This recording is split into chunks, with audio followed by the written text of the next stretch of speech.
నమస్కారం. నమస్కారం రాహుల్ గారు. నమస్కారం సార్. ఫస్ట్ టైం కలిసాను మిమ్మల్ని. అవును బట్ మీ గురించి విన్నాం, మీ సినిమాలు చూసాం సార్. నేనైతే మరి టూ యంగ్ అని అనుకోలేదు.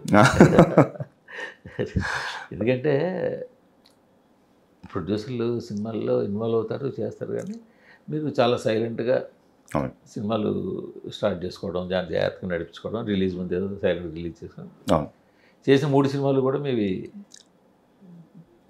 టేస్ట్ ఉన్న ప్రొడ్యూసర్. అవును అవును. మళ్ళీ రావా కానీ, కానీ 3 కూడా మంచి సినిమాలు. అవును, 3 హిట్ సినిమాలు. అవును. కానీ వచ్చేదాకా కూడా ఎవరికి తెలియదు, ఏమి మెజారిటీ చాలా తెలియదు. మళ్ళీ రావా రిలీజ్ అయ్యేదాకా ఎవరికి తెలియదు. అవును. ఏజెంట్ అంతే, మసూద్ అంతే. మీరు ఇప్పుడు బ్రహ్మానందం. అవును అవును. అంటే మీ మోడస్ ఆఫ్ ఆపరాండి అదే? అంటే మోడస్ ఆఫ్ ఆపరాండి అంటే నాకు అది మంచి కంఫర్టబుల్ స్పేస్ అండి, హ్యాపీగా. అంటే లైక్ మళ్ళీ రావా తీసిన తర్వాత నాకు అది అలవాటు అయిపోయింది. అది కొంచెం ఒక ప్రాసెస్, ఇదేదో బాగుంది అండ్ సక్సెస్ అంటే జాగ్రత్త పడి ఒక ప్రాసెస్ ఫాలో అయ్యి సినిమా తీసి రిలీజ్ చేసుకుంటే, ఇంత డబ్బులో చేసుకుంటే ఒక మంచి సినిమా ప్లస్ డబ్బులు కూడా వస్తాయి అనే ఒక ప్రాసెస్ నాకు అర్థమైన తర్వాత ఇది వెరీ కంఫర్టబుల్ ప్రాసెస్ నాకు. సో ఇది బాగుంది, continue as for as possible. ప్రాసెస్లో తప్పైతే ఎక్కువ కనిపించలేదు, ఓన్లీ ఇంప్రూవ్మెంట్, బెటర్ అవుతున్నాము. మనం కొంచెం రెస్పాన్సిబిలిటీ కూడా కొంచెం ఎక్కువ పెరుగుతుంది. సో దాన్ని బట్టి కొంచెం జాగ్రత్త పడి తీసుకుంటే బాగుంటుందని అనిపించింది. అంటే మీకు బేసిక్గా మొదటి నుంచి మీకు స్క్రిప్ట్ మీద కొంచెం అవగాహన, జనాలతో టేస్ట్ అది కొంచెం. And like cinema as an audience చూసినా కానీ, but cinema as a maker ఎప్పుడు నాకు తెలియదండి. అంటే ఎందుకంటే మళ్ళీ రావా తీసేటప్పటికి ఆ స్టార్ కాస్ట్ ఏమి కూడా పెద్ద క్రేజీ స్టార్ కాస్ట్ కాదు, ఎవరు కూడా పెద్ద ఇంట్రెస్ట్గా చూసి పరిగెట్టి చూసేంత స్టార్ కాస్ట్ ఏమి. బట్ సబ్జెక్ట్ నమ్ముకున్నారు అంతే, సబ్ చేసింది. అవును, సేమ్ ఏజెంట్ రాత్రి కూడా. అవును అవును. ఆ వేళకి నవీన్ పోల్సెట్ కానీ కాదు, ఎవరు తెలియదు. అవును. మసూదా హర్రర్ ఫిల్ము, అందులో స్టార్ కాస్ట్ ఏమి ఉండలేదు. అందుకే ఇవన్నీ కూడా మీ స్క్రిప్టులు నమ్ముకుని అంతే, వీటిని జనాలు తీసుకెళ్తారు, చూస్తారు ఖచ్చితంగా నన్ను. అందుకని అడుగుతాను, మీకు వాటి మీద ఏమైనా గ్రిప్ ఉందా? ఆ గ్రిప్ అంటే మీకు ఆ నమ్మకం లేకపోతే మీరు ఆ స్టార్ కాస్ట్ వెళ్ళరు కదా. అవును అవును. అంటే ఆ స్టార్ కాస్ట్ అని కాదండి, వాళ్ళు ఇప్పుడు మనం స్క్రిప్ట్ చదివిన తర్వాత స్క్రిప్ట్ వరకు వస్తే నాకు మేజర్గా హెల్ప్ చేసింది అయితే నాకు అంటే సివిల్ సర్వీసెస్ ప్రిపరేషన్. ఒకప్పుడు పుస్తకాలు చదువుతుండే చాలా ఉండే. సో దానివల్ల నాకు చదవడం అంటే కొంచెం ఇష్టం పెరిగింది. సో స్క్రిప్ట్ చదివిన తర్వాత, మళ్ళీ స్క్రిప్ట్ చదివిన తర్వాత నాకు చాలా నచ్చింది. అండ్ లైక్ 3 phases ఉంటాయి దాంట్లో, డైలాగ్ టు డైలాగ్ ట్రాన్సిషన్లో అది చేసినప్పుడు నాన్ లీనియర్ స్క్రీన్ ప్లే నాకు చాలా బాగా అనిపించింది. So though is a very common story, it was presented కొంచెం కొత్తగా ప్రజెంట్ చేసిన విధానం అనిపించింది. దాంట్లో డైలాగ్స్ నాకు చాలా నచ్చినాయి. సో బాగుంది కదా, చేస్తే బాగుంటుంది అని అనుకున్నాము. సో సినిమాని నచ్చి చేసే అంటే లైక్ ఎవరైతే అవైలబుల్, మాకు ఆ టైంలో షూట్లు ఆగిపోవడాలు డేట్ల వల్ల అది ఇది అనేది నాకు ఆ టైంలో అవగాహన కూడా లేదు. షూట్ ఎట్లా జరుగుతుంది ఏంటిది, నేను ఓన్లీ చేస్తూ నేర్చుకుంటూ వచ్చిందే. ప్రొడక్షన్ గురించి నాకు ఏమీ అవగాహన లేదు, ఇక్కడ దుంకి నేర్చుకున్నా. సో ఎవరు అవైలబుల్ ఉండి నిజంగా క్యారెక్టర్ని న్యాయం చేయగలుగుతారు. ఇప్పుడు మనం రిహర్సల్స్ అయితే జనరల్గా యూజువల్గా చేస్తామండి. అండ్ ప్రతి మూవీకి, అండ్ లైక్ ఫస్ట్ మూవీ కూడా సుమంత్ గారు and like lot of rehearsals that we did. So ఆ క్యారెక్టర్ని జస్ట్ ఇంబైబ్ చేసుకోవడానికి రిహర్సల్స్ చాలా చేస్తుండే. సో దాంట్లో అర్థమైపోతున్నాయి, like they are in the character and వాళ్ళు ఇష్టపడి ఆ క్యారెక్టర్ చేస్తున్నప్పుడు వచ్చే అవుట్పుట్ వేరు. అండ్ నాకు అవైలబిలిటీ ఇష్యూస్ కూడా ఉండకుండా నా కంట్రోల్లో ఉంటుంది సినిమా, అంటే మన బడ్జెట్ కంట్రోల్లో ఉంటుంది సినిమా. ఇట్లా చేస్తే బాగుంటుంది అని ఆ ప్రాసెస్ అలవాటు అయింది, కొంచెం హ్యాపీగా ఉంది. మీరు సివిల్స్కి ప్రిపేర్ అయ్యి వెళ్ళలేదా? సివిల్స్కి లేదండి, అంటే అక్కడికి వెళ్ళుంటే ఇక్కడ వచ్చేటోనే కాదు. అంటే మెయిన్స్ వరకు వెళ్ళినా అండి, మెయిన్స్ వరకు వెళ్ళినా కానీ నాకు చాలా I sweat lot hands. So mains నేను ఎప్పుడు కంప్లీట్ చేయలేను. సో ఇంటర్వ్యూ వరకు వెళ్ళినా కానీ కుదరలేదు. So combination of mains and interview marks ఉంటాయి. సో మెయిన్స్లో జస్ట్ అట్లా బార్డర్ పాస్, ఇంటర్వ్యూలో ఎన్ని మార్కులు వచ్చినా కానీ దానికోసం మీరు ప్రిపేర్ అయ్యే పద్ధతి మీకు ఉపయోగపడింది. చాలా చాలా చాలా ఉపయోగపడ్డది. అక్కడ బుక్స్ అవి different genre books, not only fiction, ఇంకా చాలా లాట్ ఆఫ్ అంటే నాకు నాన్ ఫిక్షన్ ఎక్కువ ఇష్టం. చూశాను రాగానే చూశాను, చూస్తుంటే చాలా non fiction fiction different literature అంతా కనిపిస్తుంది. అప్పుడే అనుకున్నాను ముందు షోకి పెట్టారా లేకపోతే ఇందాక అనుకున్నాను. ఏమో 10 సంవత్సరాల నుంచి అయితే పుస్తకం చదవలేదు, కొంచెం షోక్ అనే అనుకోవచ్చు. అంటే అవన్నీ చదివి ఉంటారు అప్పట్లో. కొన్ని చదవండి, కొన్ని చదివి ఉన్నా దాంట్లో. ప్రస్తుతానికి అయితే షోక్ అయితే బాగా పనికొస్తుంది, క్యారెక్టర్ రిఫ్లెక్ట్ కావడానికి. నాకు ఇంకా నచ్చింది ఏంటంటే మీరు అమర కోసం పుస్తకాన్ని అక్కడ పెట్టి దాన్ని ఏదో భగవద్గీతతో సమానంగా పెట్టి, అంటే అది నిజంగానే దానికి అంత వాల్యూ ఉంది కదా అని అక్కడ. అది నాకు చాలా నిజంగా, ఎందుకంటే పుస్తకం సరస్వతి రూపం మనకు ఉంది, అది తెలుసు. బట్ అమర కోసం పుస్తకాన్ని స్పెషల్గా మీరు అక్కడ భగవద్గీతతో పాటు పెట్టి ఏదో పూజ గదిలో పెట్టినట్టు పెట్టి అగరత్తి పెట్టడం నిజంగా అంటే నాకు దాని మీద మీకున్న గౌరవం లేదా దాని మీద మీకున్న వాల్యూ అది. కానీ నాకు చాలామంది చెప్పింది ఏంటంటే అమర కోసం చదవాలంటే ఒక గురువు కావాలి అనేది కంపల్సరీ. ఎవరు సొంతంగా అయితే తెలియని వాళ్ళు సొంతంగా అయితే తెలియదు. నేనైతే గురువు కోసం ఒకటి వెయిట్ చేస్తున్నా, అది అందుకనే అక్కడ పెట్టుకున్నాను. భరణి గారిని అన్నా బ్రహ్మానంద గారిని ఇద్దరిలో ఎవరినొకరిని పట్టేస్తాను. అవును, అవును, ఇండస్ట్రీలో భరణి గారిని మించిన గురువు అయితే ఆ విషయంలో లేరు. ఓకే, అది ఖచ్చితంగా గురువు ఖచ్చితంగా పట్టుకుంటారు. చాలా మంది చదువు ఉండొచ్చు, ఎక్కువ ఉండొచ్చు. అవును అవును అవును. బట్ మీరు ఆ గురువు అన్న పదం వాడారు కాబట్టి అవును, దానికి భరణి గారే. ఓకే, నేను ఖచ్చితంగా అడుగుతాను. మా దాంట్లో కూడా చేశారు కదా, కరెక్ట్ చేశారు.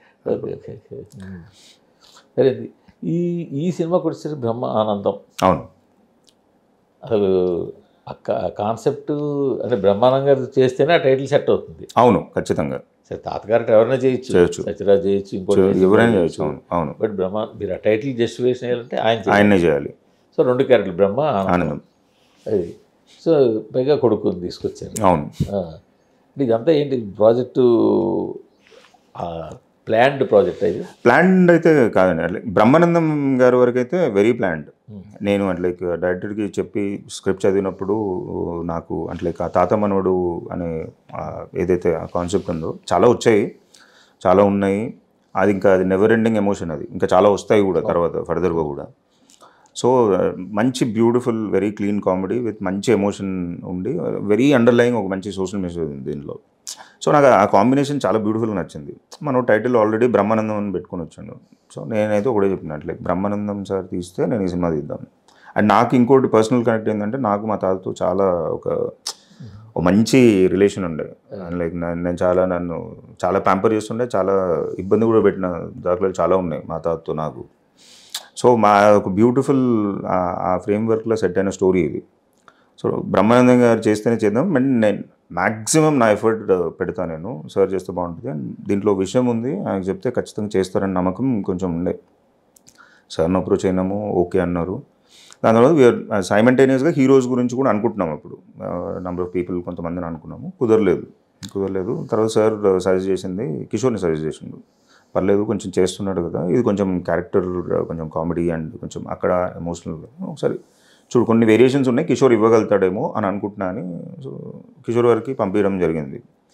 ఆయన చదివిన తర్వాత, సార్ నేను ఈ క్యారెక్టర్ కష్టమేమో సార్, నేను చేయలేను అంటే, అవునా అని మళ్ళీ డిసప్పాయింట్. కానీ మీరేమనుకోకపోతే నేను ఆ గిరి అనే క్యారెక్టర్ ఉంది, దీంట్లో ఫ్రెండ్ క్యారెక్టర్ ఉంటుంది, హీరో వాళ్ళ ఫ్రెండ్, చేస్తాను దాంట్లో చేస్తున్నాను. నాకు ఆ క్యారెక్టర్కి చాలా రిలేట్ అవ్వగలుగుతున్నా, నేను ఆ క్యారెక్టర్ చేస్తాను. సరే అండి, ఓకే. నిజంగానే మేము ఇనిషియల్గా అట్లా అనుకున్నప్పుడు కూడా అదే అనుకున్నాం, వై నాట్, ఇనిషియల్లీ థాట్ గిరికి అనుకున్నాము. సార్ ఇట్లా చెప్తే మేము అటు పంపించినాము, అదంతా అయింది. సో మధ్యలో మళ్ళీ ఏంటి అని అనుకున్నప్పుడు, జస్ట్ మీరు ఒకవేళ మీకు ప్రాబ్లం గురించి, హౌఎవర్ మీరు ఇట్లా కొత్తగా ట్రై చేస్తుంటారు కదా, గౌతమ్ గారిని ఏమనుకుంటారు అది ఇది అని అంటే, లేదు అసలు థాట్ కూడా రాలేదు, ఐడియా కూడా రాలేదు, మైండ్కి అసలు తట్టలేదు. నేను ఒకసారి కలుస్తానండి, నేను పోయి కలుస్తాను. ఎందుకంటే మూవీస్ కూడా చూసింది లేదు, నేను ఒకసారి అనుకున్న తర్వాత మళ్ళీ వెళ్ళి చూడలేనండి. సో నాకు ఇప్పుడు బ్రహ్మ క్యారెక్టర్కి సెట్ అవుతాడా, ఒకసారి మాట్లాడితే నాకు అర్థమవుతుంది అని అనుకున్నాను. వెళ్ళి గౌతమ్ కలిసిన, నాకు ఆయన ఇచ్చిన ఫర్మ్ షేక్ హ్యాండ్ ఫస్ట్. నాకు అక్కడ అంటే ఇంత చాలామంది చాలా మాట్లాడుకుంటున్నారు, ఎప్పుడో పల్లకిలో పెళ్లి కూతురు, దాని తర్వాత వసంతి, సినిమాలు చేయట్లేదు, అసలు ఏమన్నా అవుతారా కాదా అని మాటలు చాలా వెనకాల ఎంత వినికిడి ఉన్నా, ఒక కొత్త అతన్ని కలిసినప్పుడు పట్టుకునే ఫర్మ్నెస్, అంటే you're still very strong inside అనేది నాకు అక్కడే నేను కొంచెం. సో తర్వాత మాట్లాడిన తర్వాత ఇట్లా అనుకుంటున్నామండి అది ఇది అంటే ఏదో నామమాత్రం కూర్చొని మాకు చెప్పడం తప్పితే అక్కడ డాడీ ఓకే అని ఇక్కడ కిషోర్ ఓకే అన్న తర్వాత నాకు చాయిస్ ఉందా అండి, మీరు అన్నట్టు అని ఉండే. Very very funny. బట్ నేను గౌతమ్ గురించి పోస్ట్ రిలీజ్ మాట్లాడుతా కానీ he's a very wonderful talent, very sincere, hard working and grounded. ఇవి ఇప్పుడు చెప్తా as a person. As an actor నేను ఐ వాంట్ టు స్పీక్. నేను సినిమా రిలీజ్ అయిన తర్వాత మాట్లాడదాం అనుకుంటా గౌతమ్ గురించి. కానీ సాధారణంగా కాంబినేషన్స్ చూస్తారు మనం ముందు నుంచి అనుకుంటాం. మీరు మొదటి నుంచి కూడా కాంబినేషన్ పెద్ద సీరియస్గా. అవును అవును. ఇప్పుడు కూడా తీసుకోవాలి. తీసుకుని ఉంటే మీరు ఖచ్చితంగా గౌతమ్ బదులు ఇంకా ఎవరినైనా ఎవరో ఒకరిని పట్టుకుని. అవును అవును. కాంబినేషన్ అంటే నాకు అది నచ్చి చేస్తే వేరే కదండి. నచ్చి చేసే సినిమా అది అట్లీస్ట్ సినిమా చేసే వరకు అయితే తప్పుపోదు. స్క్రిప్ట్లో ఏమైనా అటు ఇటు తప్పుపోతే చేసే పర్ఫార్మెన్స్లు తప్పుపోవు. ఇప్పుడు బేసిక్గా ఇంతకీ ఇది బ్రహ్మానందం గారి క్యారెక్టర్ సినిమా మెయిన్ అదే కదా. అవును. దాని మీదే అది సీరియస్ టోన్లో నడుస్తుందా? Very very comedy. అంటే బ్రహ్మానందం క్యారెక్టర్ యాక్చువల్లీ దీంట్లో గౌతమ్ పేరు బ్రహ్మానందం, గౌతమ్ చేసే క్యారెక్టర్ పేరు బ్రహ్మానందం. బ్రహ్మ ఆనందం విడగొట్టారు కదా. అంటే ఆయన పేరు ఆనందరామూర్తి, తాతగారి పేరు. సో బ్రహ్మ ఇక్కడ నుంచి తీసుకొని బ్రహ్మ అని పిలుస్తుంటారు, ఆయన ఆనందం బ్రహ్మానందం అని కలిపాము. సో ఒక తాత మనవడు కలయిక విడిపోయి తర్వాత వచ్చే కలయిక ఎట్లా ఉంటుంది అనేది ఈ సినిమా. అంటే చాలా ఎమోషనల్గా ఉంటుంది తాత క్యారెక్టర్. ఎమోషనల్గా ఉండదండి. లెఫ్ట్ రైట్ సెంటర్ ఆడుకుంటా. నేను అదే చెప్తున్నానండి, మా తాత ఎంత మంచి ప్యాంపర్ చేయడము, ఇబ్బంది పెట్టడము, తర్వాత ఎమోషనల్గా బాండ్ అవ్వడం అన్నీ ఉంటాయి అని. నేను బ్రహ్మానందం గారు ఉన్నారంటే ముందు అందరూ కూడా కామెడీ అంటే ఎక్స్పెక్ట్ చేస్తారు కదా. కావాల్సినంత కామెడీ ఉందండి, కావాల్సినంత. అంటే very clean. I'm expecting you for the movie. Clean you. మళ్ళీ రావు తర్వాత మళ్ళీ నాకు క్లీన్ యూ. నాకు యూ అయింది, యూబై అయింది, ఏ అయింది, మళ్ళీ యూకి వచ్చాం. Okay okay. మసూద్ అంటే హర్రర్. అవునవును, అబ్సల్యూట్లీ. లాట్ ఆఫ్ బ్లడ్ ఖచ్చితంగా ఏ రావాల్సింది. ఇది అది హ్యూమర్ అయినా కూడా కొంచెం ఇది కాబట్టి అదే అంటే కొంచెం థ్రిల్లర్, డెడ్ బాడీస్ జోన్లో ఉంది, యూబై వెళ్ళింది. ఇది క్లీన్ యూ ఎక్స్పెక్ట్ చేస్తాను. కానీ ఈ కాంబినేషన్తో సినిమా అనుకున్న తర్వాత ఏమైనా చేంజెస్ ఏమైనా చేశారు అంటే తండ్రి కొడుకు వేస్తున్నారు కాబట్టి దాని తగ్గట్టు ఏమైనా డైలాగ్స్ మార్చడం కానీ అక్కడక్కడ కొద్దిగా డైలాగ్ మార్చడం కానీ? లేదండి అసలు. సీన్లు మార్చడం, డైలాగ్ మార్చడం మాత్రం అసలు యూజువల్గా కొంచెం వాళ్ళ ఇద్దరు రిలేట్ అయ్యేలాగా ఏదైనా డైలాగ్ అది ఆల్రెడీ చాలా రిలేటబుల్ ఉంది నాకు. అసలు నిజంగా కిషోర్ చెప్పినప్పుడు చిన్నమ్మ ఇది కదా బ్యూటీ. నాకు పర్సనల్గా కూడా చూసుకుంటే ముందు నేను కనెక్ట్ అయిన తర్వాత అరే నిజంగా ఇప్పుడు గౌతమ్ చేస్తే నాకు కన్వీనియంట్ కూడా. ఒకసారి ఆలోచించండి, బ్రహ్మానందం గారు నాకు ఇంకొంచెం ఎక్కువ సపోర్ట్ ఇస్తారు. ఈ ఆలోచన నాకు కదా రావాల్సింది యాజ్ అ ప్రొడ్యూసర్ అని అనుకున్నాను. కానీ వాళ్ళ దగ్గర నుంచి రావడం నాకు ఇంకా హ్యాపీ అనిపించింది. నేను ఆ టైంలో అనుకున్నా ఇది మనం చేస్తుంది కాదు, ఇదేదో ఒక యూనివర్సిటీస్ మొత్తం ఏదో సెట్ చేస్తుంది అన్నిటికీ అన్నట్టు. సినిమా ప్రాసెస్లో కూడా, మేకింగ్లో కూడా చాలా జరిగాయి ఇట్లాంటి అద్భుతాలు తెలియకుండానే. అవునా? ఫర్ ఎగ్జాంపుల్ అంటే 100% వర్షం పడి రెయిన్ పడుతుంది అన్న ఒక్కరోజు కాదండి, అట్లా 7 వర్కింగ్ డేస్ మేము లెఫ్ట్ రైట్ సెంటర్. రేపు షూట్, ఇవాళ రాత్రి మార్నింగ్ 5:30 వరకు దంచింది వర్షం. షూట్ చేసే రోజు లేదు. అట్లా 7 రోజులు జరిగినాయి నాకు. ఓకే. అది కోఆపరేట్ చేసింది చాలా. అమ్మో. అండ్ కాంబినేషన్ డేట్లు నాకు ఏంటి అంటే కిషోర్ దొరకడం చాలా కష్టం. బ్రహ్మానందం గారు కూడా ఆ టైంలో కొంచెం వేరే అవి కమిట్మెంట్స్ ఉండే, ప్రయర్ కమిట్మెంట్స్. దాని మీద సంపద గారు ఏదో బయట లైక్ చెన్నైలో వేరే ఫిల్మ్ చేస్తున్నారు, రాజీవ్ గారు వేరే ఫిల్మ్ చేస్తున్నారు. వీళ్ళ కాంబినేషన్లో నాకు దొరికిన 4-5 రోజులు. ఆ టైంలో ఫుల్ వర్షం అని చెప్పేసాను మొత్తం. రాత్రి వరకు పడుతుంది, పొద్దున మేము షూట్ చేసే టైంకి వర్షం లేదు. అండ్ మా అంతా బయట ఎక్స్టీరియర్స్. అమ్మ ఇంకా అది మీ దగ్గరికి వస్తే మళ్ళీ మీ పర్సనల్ విషయాలకు వస్తే మీరేమో సివిల్స్కి వెళ్ళాలనుకున్నారు. సరే, మీకున్న చిన్న పర్సనల్ దీనివల్ల సివిల్స్ నుంచి మళ్ళీ వెనక్కి వచ్చారు. యాక్చువల్గా మీకున్న బ్యాక్ డ్రాప్లో మీకున్న మీ అంకుల్ మీరు చూస్తే కొంచెం పొలిటికల్. అవునవును, పొలిటికల్. అవును, అటేడలేదు మళ్ళీ. అవును, అటే ట్రై చేయాలి. అంటే పొలిటికల్గా నాకు ఇంక్లినేషన్ ఆల్వేస్ ఉంది, పొలిటికల్ ఇంక్లినేషన్ ఆల్వేస్ ఉంది. కానీ అది మనము జరగాలి, దాని మీద కాన్సన్ట్రేట్ చేసి దానికి వెళ్ళలేదు మీరు. అది మీకు పరిచయం ఉంది. నేనేంటో అని తెలిసే వరకు వెళ్ళలేము కదండి. ఇప్పుడు నాకు పర్సనల్ ఐడెంటిటీ వచ్చే వరకు అసలు వీడొక ఫలానా వీడొక ఇంకానా అని తెలిస్తే చేస్తే మీకు పూర్తి ఐడెంటిటీ వచ్చేస్తుంది. ఒక ఐడెంటిటీ, అదే అంటున్నా, ఐడెంటిటీ వచ్చి ఏమన్నా చేయాలి అనే ఉద్దేశం ఉన్నప్పుడు నమ్ముతాడు ఎవరైనా. సో ఆ ఐడెంటిటీ, ఇప్పుడు నేను సివిల్స్ కోసం ప్రిపేర్ అయింది కూడా ఐడెంటిటీ కోసమే. 4 అండి. ఒకటి sports, if you want a personal identity. అంటే నేను ఇంజనీరింగ్లో అనుకున్నది చాయిసెస్లో స్పోర్ట్స్ అంటే ఇప్పుడు 10th ఇంటర్మీడియట్లో వదిలేసినాం. ఇప్పుడు కొత్తగా మనం నేర్చుకొని క్రికెటర్ అయితే కాలేము. ఉన్న ఆప్షన్స్ పాలిటిక్స్, ఎంటర్టైన్మెంట్ మనకు చాలా దూరము. పాలిటిక్స్ అంటే సర్లే ఫ్యామిలీలో ఉన్న మా మదర్ సైడ్ కూడా they are into politics, full time politics మా మదర్ సైడ్ కూడా. సో మిగిలింది ఒకటి సివిల్ సర్వీసెస్. సొంతంగా కష్టపడితే ఏమైనా జరగవచ్చు, ఇక్కడ మనం ఒక ఐడెంటిటీ క్రియేట్ చేసుకోవచ్చు. సో ఇనిషియల్గా ఏమన్నా ఒక 10-12 years సర్వీస్ చేసి then I will get into politics అనేది ఒక థాట్ ఉంది. అంటే లైక్ నేను ఇంజనీరింగ్ అయిన తర్వాత ఒక 3 years ఎన్జిఓలో జస్ట్ ఫ్రీలాన్సింగ్ చేసినాను, భారతోదయ మిషన్ అని అడపదడప చేస్తుండే. సో అక్కడ ఐ గాట్ టు, అంటే చాలా సొసైటీలో ఉన్న అవగాహన అప్పటి వరకు చాలా మనం ఏదో ఇంటి వరకు వెళ్ళిపోయి అక్కడ తిని ఇక్కడ సినిమాలు చూసి అది ఇది, కానీ రియల్ సొసైటీ చూసింది కొంచెం గ్రౌండ్ లెవెల్లో కొంచెం ఉన్న ఎగ్జిస్టింగ్ ప్రాబ్లమ్స్ ఏంటి, ఏం చేయవచ్చు, సొల్యూషన్స్ గురించి అప్పుడు ఆలోచించడం, అసలు ఈ సొల్యూషన్ వర్కౌట్ అవుతుందా, అర్థం చేసుకుంది ఏంటంటే ఏది యూనివర్సల్ సొల్యూషన్ కాదు, ఆ టైంకి బెస్ట్ సొల్యూషన్ ఏంటిది అనేది ఇంపార్టెంట్ అనేది అర్థం చేసుకున్నాం. Now you are trying to prove yourself. ఒక ఐడెంటిటీ తెచ్చుకోవాలి, మీ ఓన్ ఐడెంటిటీ మీరు తెచ్చుకున్న తర్వాత then you will enter into the politics. అది అవుతుందో కూడా తెలియదు కానీ but I have that ambition. అది అంబిషన్ ఉంది, అవుతుందా కాదా అని తెలియదు. మదర్ సైడ్ ఉన్నారు, మీ వైఫ్ సైడ్ ఉన్నారు కాబట్టి ఛాన్సెస్ ఎక్కువ ఉన్నాయి, ఉండొచ్చు. అంటే డైరెక్ట్ పాలిటిక్స్లోకి వెళ్ళాలన్నా పోటీ చేయాలి ఇలాంటిదే? డైరెక్ట్ పాలిటిక్స్ పోటీ చేస్తేనే మజా కదండి. అంతేనా?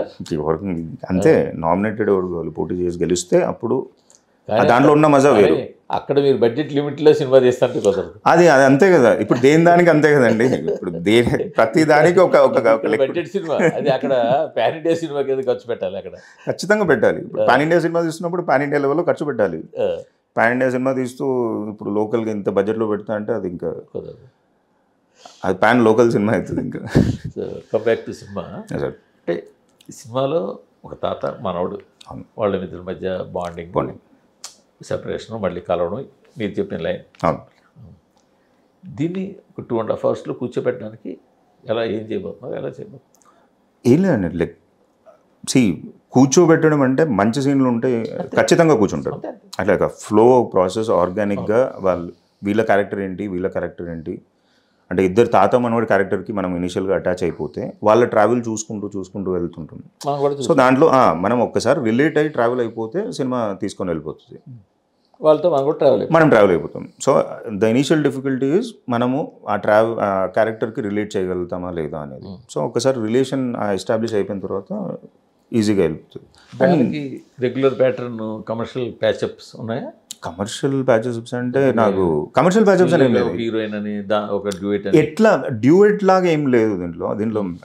నేను చేసే సినిమాల్లో maximum montage kind of song, like సాంగ్సే ఎక్కువ ఉంటాయి. సపరేట్ డ్యూయట్ లాగా అవసరం ఉంటే తప్పితే నేను సాంగ్ ఎంచుకోలేను. నాకు సాంగ్ పర్పస్ ఏంటి అంటే ఏదన్నా ట్రాన్సాక్షన్ జరుగుతుంది అన్నప్పుడు సాంగ్ పడుతుంది అనేది. మీకున్న అభిరుచి అది, బట్ మీరు తీసుకొచ్చిన డైరెక్టర్ ఏమంటాడో కూడా ఉంటుంది కదా. ఉంటుంది, ఇప్పుడు అతనికి కూడా సింక్ అవుతున్నాయి. ఇప్పుడు ఆయనకు కావాల్సినట్టు ఉంది కాబట్టి నేను కూడా అనుకున్నా, ఇప్పుడు నాకు స్క్రిప్ట్ అందుకే నచ్చింది కాబట్టి నేను చేస్తున్నాను కదండి. మీ ఇద్దరి వేవ్ లెంగ్త్ మ్యాచ్ అయినాయి కాబట్టి నాకు స్క్రిప్ట్లో కూడా ఎక్కడ సాంగ్ ఉంది ఏంటిది అని ముందే ప్రయర్గా తెలుసు కాబట్టి నాకు అదంతా నచ్చింది కాబట్టి తీస్తున్నాను. సో ఆయన అభిరుచి ముందే నాకు అది ఉంది. సో ఆబ్వియస్లీ ఇప్పుడు ఏ హీరో ఉన్నా కానీ ఒక లవ్ ఇంట్రెస్ట్ అది ఇది డెఫినెట్గా ఉంటుంది. మనం ఏ సినిమా తీయాలనుకున్నా ఇంకా టిల్ ద టైం వాడికి అసలు లవ్ ఇంట్రెస్ట్ లేదు, వాడికి ఫెయిల్యూరు అది లేకపోతే లవ్ ఫెయిల్యూరు అట్లాంటి వేరే క్యారెక్టర్స్ సెట్ చేసుకున్నప్పుడు డెఫినెట్గా ఇప్పుడు ఉన్న సినారియోలో ఎవడో ఒకడికి ఉన్న యూత్లో ఖచ్చితంగా ఒక లవ్ ఇంట్రెస్ట్ ఉంటుంది. వాళ్ళని చూపెట్టొద్దా, ఎంతవరకు చూపెట్టాలి, ఎంతవరకు దాని అవసరం బట్టి. మొత్తం అందరి క్యారెక్టర్స్ ఫుల్గా అంతా చూపెట్టలేం కదండి. థ్రెడ్ అయితే ఒక తాత మనవడిని చాలా ఎప్పటి నుంచో గట్టిగా నమ్మిన ఒక ఫ్రెండ్, వీళ్ళు ముగ్గురు మీద జరిగే ఒక beautiful fun ride with beautiful emotional touch లాస్ట్లో. అండ్ ఒక చిన్న వెరీ అండర్లైన్ అంటే ప్రీచిగా మీరు ఇలా అలా అసలు ఏమి అది అట్లాంటిది కూడా ఉండదు, బట్ ఒక చిన్న వెరీ అండర్లైన్ మెసేజ్. ఈ స్క్రీన్ ప్లే కూడా రెండు ప్యారలల్గానే మెల్ట్ అవుతూ వస్తాయి, ఎంటర్టైన్మెంట్ అండ్ ఎమోషన్. ఎమోషన్ కొంచెం ఉంటుంది కానీ బట్ మేజర్గా ఫన్తో వెళ్ళి ఒక పాయింట్ వస్తుంది, వేరొక అంటే ఒక సెన్స్ ఆఫ్ రియలైజేషన్ వస్తే తప్పితే ఎమోషన్ రాదు.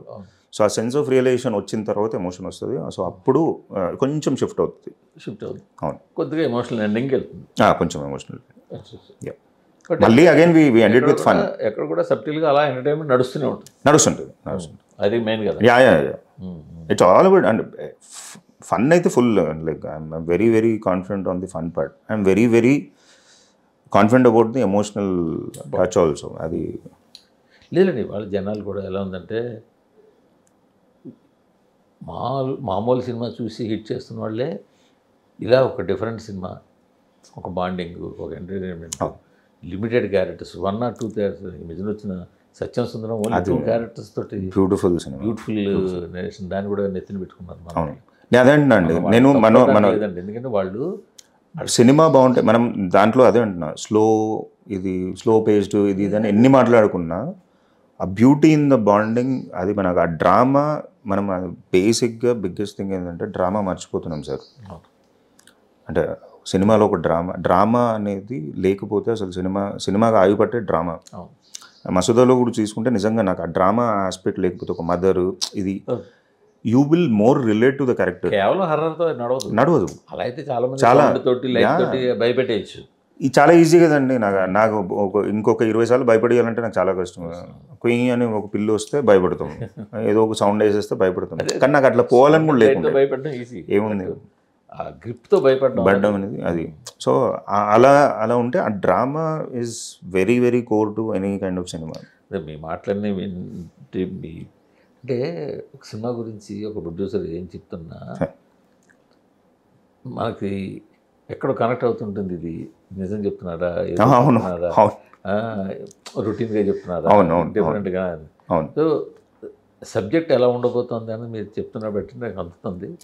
సో ఖచ్చితంగా ఒక మంచి family movie with proper bondings, sentiment, entertainment అన్ని బ్లెండ్ చేసి ప్రాపర్గా పంపిస్తున్నారని అర్థం అవుతుంది.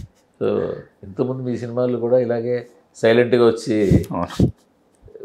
బ్లాక్ బస్టర్లు అయ్యి ఖచ్చితంగా ఆ వైబ్ దీనికి కూడా వస్తుందని అనిపిస్తుంది. ఇది కూడా వచ్చిందంటే మీరు ఇంకా మీ మీద అందరి మీ లైట్ ఫోకస్ లైట్ మీ మీదే పడుతుంది. పడదని అనుకుంటున్నా, ఎందుకంటే వాళ్ళ సైడ్ వెళ్ళిపోతుందని అనుకుంటున్నా. నాకు తెలిసి ఇప్పటికీ డైరెక్టర్ సైడ్, బ్రహ్మానందం గారి సైడ్, గౌతమ్ సైడ్ వెళ్ళిపోతుందని అనుకుంటున్నా. వెళ్తే కూడా మంచిది. వాళ్ళకి వచ్చే పేరు వాళ్ళకి రావాలి, వాళ్ళ యాక్టర్లకి వాళ్ళకి పేరు రావాలి. బట్ ప్రొడ్యూసర్గా ఒక మీరు రేపొద్దున ఇంకో సబ్జెక్ట్ అనౌన్స్ చేస్తే వాళ్ళకి ఏమనిపించాలంటే ఈయన ఏదో అనౌన్స్ చేశాడంటే ఇందులో సంథింగ్ ఉండాలి. ఎవరు తీసుకున్నాడు అది అనవసరం, ఎవరితో చేస్తున్నాడు అనవసరం, ఏదో చేస్తుంటే ఇందులో ఏదో విషయం ఉంటుంది అన్న గుర్తింపు వస్తుంది. అది రావాలనే ప్రయత్నం, ప్రొడ్యూసర్గా గుర్తింపు కన్నా ఆ గుర్తింపు చాలా ఇంపార్టెంట్. అందుకని హోప్ఫుల్లీ అండి మీ మాటలు. ఇంకో సినిమా మీరు ఆల్రెడీ స్టార్ట్ చేసి ఆపేసినట్టున్నారుగా? ఆపేలేదండి, వైబ్ అనేది జరుగుతుంది. హీరోకి మీకు డిఫరెన్సెస్ అంటే డేట్స్, లైక్ మేము ఒక టైంలో అనుకున్నాము, బట్ ఆయన ప్రయర్ కమిట్మెంట్స్ కొంచెం డిలే అయ్యి మాకు అంటే డిసెంబర్లో షూట్ చేయడం చాలా ఇంపార్టెంట్ అయిపోయింది. తీసారా లేదు అంటే లైక్ మ్యూచువల్గా మాట్లాడుకుని డేట్స్ కుదరట్లేదని వద్దనుకున్నాము. సందీప్ కిషన్ చేయట్లేదు, ఆయన చేయట్లేదు, గౌతమ్ చేస్తున్నాడు వైబ్. ఆల్రెడీ ఒక స్కెడ్యూల్ అయిపోయింది, ఒక 47 days స్కెడ్యూల్ అయిపోయింది, గౌతమ్ తోటి అయిపోయింది. మరి అంతకుముందు చేసిన ఫుటేజ్ ఏం చేయలేదండి అప్పుడు, ఇంకా అసలు షూట్ స్టార్టే అవ్వలేదు. మేము డిస్కషన్స్లోనే ఉండే, చాలా లాట్ ఆఫ్ డిస్కషన్. మేము ముగ్గురం we were very excited. Sandeep కానీ అది ఇంకా ఈ డేట్స్ కొంచెం నిజంగానే ఆయనకు ఇబ్బంది అనిపించింది, లైక్ ప్రయర్ కమిట్మెంట్. నిజంగా he was very very excited about the project. నాకు నెలకు 10 రోజులు, నాకు అదే అండి, నాకు ఆ టైంలో నాకు ఆ చంక్ కావాల్సింది నాకు లిటరల్గా 40 రోజులు కావాలి కంటిన్యూగా. సో దానివల్ల సందీప్ థాట్ అట్లీస్ట్ నవంబర్ డిసెంబర్కి ఆ టైంకి నేను అడ్జస్ట్ చేయగలుగుతా, అప్పుడు లోపు ఇవి కంప్లీట్ చేసుకుంటాము అని అనుకున్నాడు.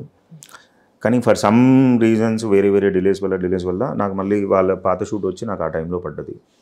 సో ఆల్రెడీ ఆయన అగ్రిమెంట్ సైన్ చేసి నేను చేయలేను అంటే త్రిశూర్లో ఒక ఫెస్టివల్ జరుగుతుంది క్రిస్మస్ టైంలో వాళ్ళకి ఒక almost record breaking numbers road మీద కార్నివల్ జరుగుతుంది నాకు ఆ కార్నివల్లో షూట్ చేసే టైం అది నాకు సో పర్మిషన్స్ అవి ఇవి తీసుకొని అంతా చేసి ఇప్పుడు అది చేయకపోతే మళ్ళీ నెక్స్ట్ ఇయర్ చేసాను మొత్తం ఒక 47-48 డేస్ నెక్స్ట్ మూవీ అది by Swaroop director agent Sai Srinivas so మరి మీ సీక్వెల్ ఏంటి మసూదా సీక్వెల్ అనుకున్నారు శ్రీనివాస్ ఆత్రేయ సీక్వెల్ అనుకున్నారు చేస్తాను ఖచ్చితంగా చేస్తాను అంటే నాకు అదే అంటున్నా ఇప్పుడు ఏదో వచ్చింది కదా దాని మీద సీక్వెల్ చేసేస్తే అయిపోతుంది కదా అనేది కాకుండా నిజంగా స్టోరీ లైక్ వెరీ ఫార్మేటివ్ స్టేజెస్లో ఉన్నాయి సీక్వెల్ స్టోరీ ఉందా సీక్వెల్ లేదని ప్రీక్వెల్ ఐడియా ఉంది ప్రీక్వెల్ ఐడియా ఓకే లాస్ట్లో రోలింగ్ టైటిల్స్లో చూస్తే మనకి కొన్ని స్టోరీ బోర్డ్ రోలింగ్ టైటిల్స్లో వేసాం అది కొంచెం ప్రీక్వెల్కి సంబంధించిన స్టోరీ బోర్డ్ అది సో అయితే మీ ప్రాజెక్టుల పైప్ లైన్లో మీరు చేయాలంటే 3 ప్రాజెక్టులు అనమాట అంటే అవి ఎప్పుడు జరుగుతుందో తెలియదు నాకేంటి అంటే నేను 5 కొత్త డైరెక్టర్స్ని అని అనుకొని స్టార్ట్ చేసిన ఇది లైక్ ఏజెంట్ టైంలో సో తెలియకుండా మధ్యలో ఇది స్వరూప్ది ఒకటి వచ్చింది నాకు చాలా నచ్చింది ఎందుకంటే ఇద్దరం ట్రావెల్ అయినాం ఆ స్టోరీలో ఈ వైబ్ అనే దాంట్లో సో నాకు మనోడు ఆ బీట్ పాయింట్స్ తర్వాత స్టోరీ అదంతా చెప్పినప్పుడు ఐ థాట్ ఆల్రెడీ 3 ఇంకో 2 అయిపోతారు పెద్ద విషయం 4 ఇప్పుడు 4 అయిపోయారు ఇంకొకరు అది పైగా మీరు అలా వింటున్నారు మీకు కావాలని చూస్తున్నారు అని తెలిస్తే మీ దగ్గరికి ఆటోమేటిక్గా డిఫరెంట్ స్టోరీలు వస్తాయి మీరు ఉన్నాయి అయ్యో అదే ఇప్పుడు ఆ బుట్టలో ఒక 100 ఉంటాయి అవునా thank you sir thank you అండి థ్యాంక్ యూ సో మచ్ అంటే ప్రొడ్యూసర్లు రకరకాల వాళ్ళని చూస్తూనే ఉంటాం సో యంగ్ జనరేషన్ వస్తున్నారు అందరూ కూడా ఎన్ఆర్ఐస్ వస్తున్నారు ఇంజనీరింగ్ చదివి వస్తున్నారు సాఫ్ట్వేర్ నుంచి వస్తున్నారు అందరూ వస్తున్నారు ఎవరి టేస్టు ఎవరి ఇది వాళ్ళకు ఉంటుంది బట్ ఒక గోల్ పెట్టుకుని అలా కొత్త వాళ్ళని ఒక 5 ఇంట్రడ్యూస్ చేయాలి కానీ ఒక డిఫరెంట్ సినిమా చేయాలి మనకి కాంబినేషన్ కాదు అలా ఇదే యాంగిల్ ఈ టైప్లో సెటిల్డ్గా తీసుకుని వెళ్తాను చూసారా అది మీ శైలి అయ్యో బాగుంది thank you sir thank you